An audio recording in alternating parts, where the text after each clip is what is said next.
theory about homelessness, and I blame Section 8 inspectors for part of the problem. And they need to be called out, and more needs to be done about this. And all you Section 8 offices, you need to do better at controlling your inspectors. So I'm going to tell you some of the things that we got called out on some inspections. I'm Monique Burns. I am currently in northern Michigan, right up here. And my properties are in Detroit down here. My husband and I have been buying properties in Detroit since 2007.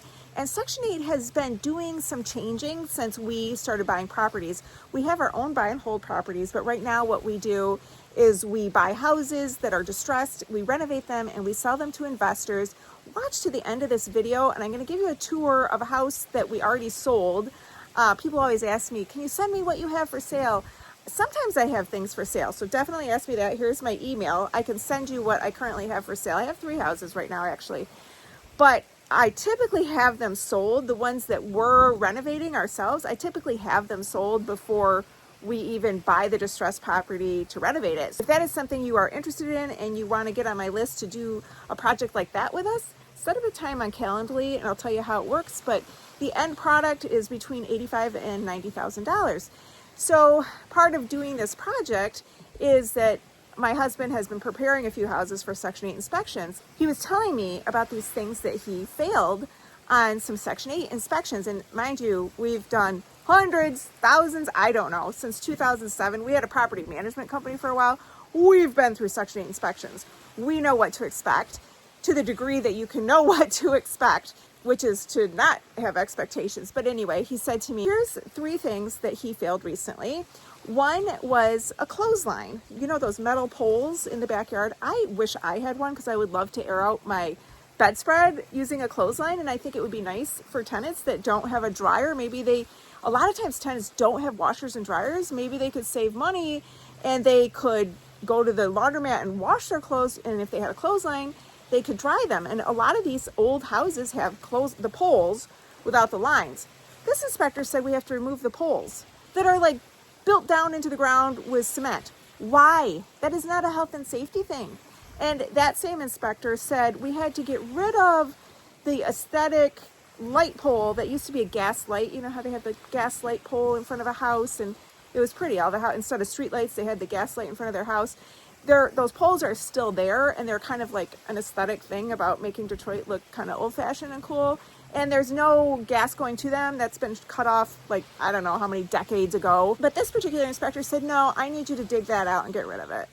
Like, why? That is not a health and safety thing.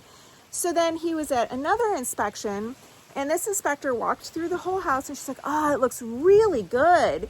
And my husband had prepared this house for an inspection, and one of the big things is the windows. The windows can be like a guillotine.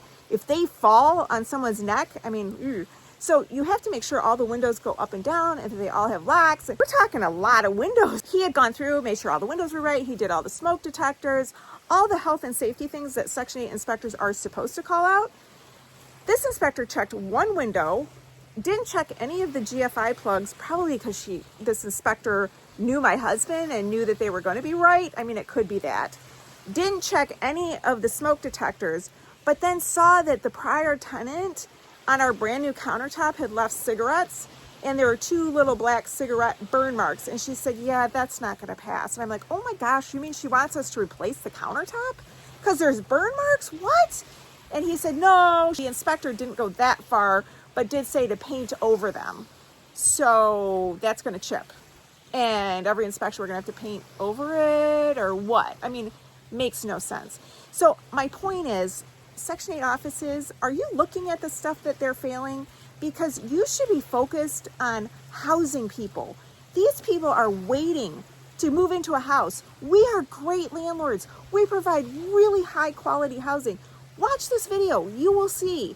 If for somebody to pick on dumb stuff like that, instead of focusing on the health and safety, is just more time that people are homeless. Or is this part of the plan? Because they're running out of money, and the longer they're homeless, the less the Section 8 offices have to come up with money. You know, everybody's talking about homelessness, and then they go and they inflict new laws on landlords. Oh, you're charging too much for application fees. oh, you shouldn't be looking at the eviction history. There's a bill proposed in Michigan right now that would allow tenants to expunge their eviction history if it's been more than 3 years. I want to know if they've ever been evicted. I don't ever want them in my house if they've ever been evicted. What motivation is there for a tenant to not get evicted if they can just expunge the records? And they want to blame us for homelessness? I think Section 8 could do better. Tell me, what do you think? Comment below. And thank you so much for watching. It means a lot to me when you like and subscribe. It helps keep me motivated. So when people give me tea, I'm making you another video. But have fun watching this video of a house we just renovated.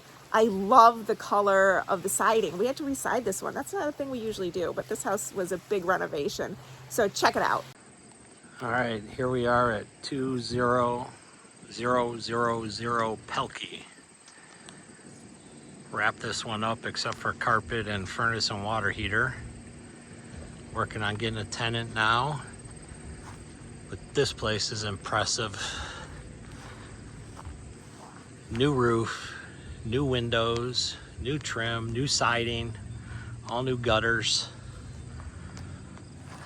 Let's go in and take a look.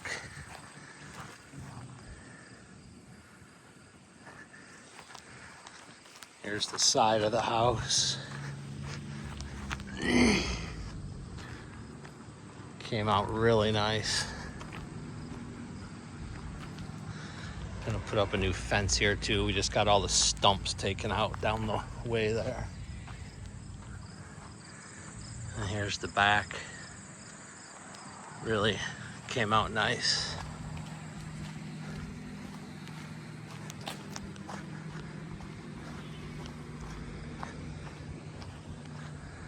All right, we got new security doors, new entry doors, put a new floor in the entryway, painted living room there, bedroom 1, all new entry doors, new blinds, new lights, bedroom number 2, same thing. Here's the bathroom. This we gutted, all new surround, brand new bathtub, new glass block window, new vanity, toilet. I come out here, we go upstairs, carpet these steps, and carpet up here too. Nice space up here.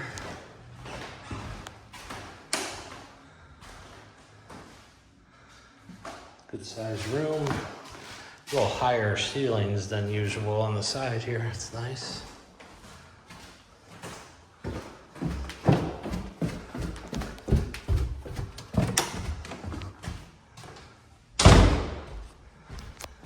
Through here, there's the side door, kitchen, new floor, all new cabinets, countertops, sink, plumbing. Appliances there. We'll go downstairs.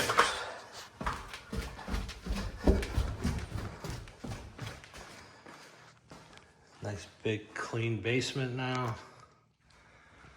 All new paint.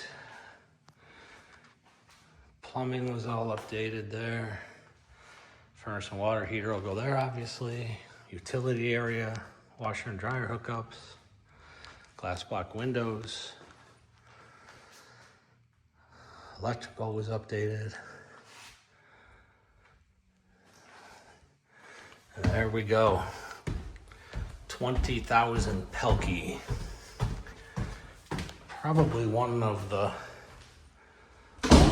ones we've done the most work on as far as all the big ticket items. Nice sized living room here. That's it.